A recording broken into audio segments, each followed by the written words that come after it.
ഒന്നാം ലേഖനത്തിൽ നിന്നും ആഹായ് ബാറക്കുമോ.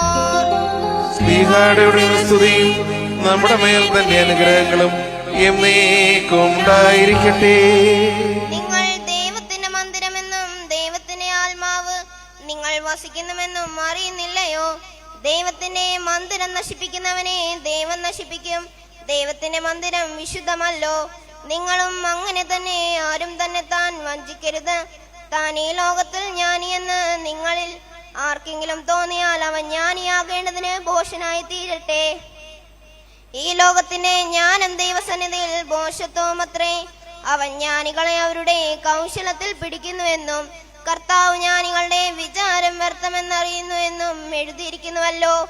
ആകയാൽ ആരും മനുഷ്യരിൽ പ്രശംസിക്കരുത്.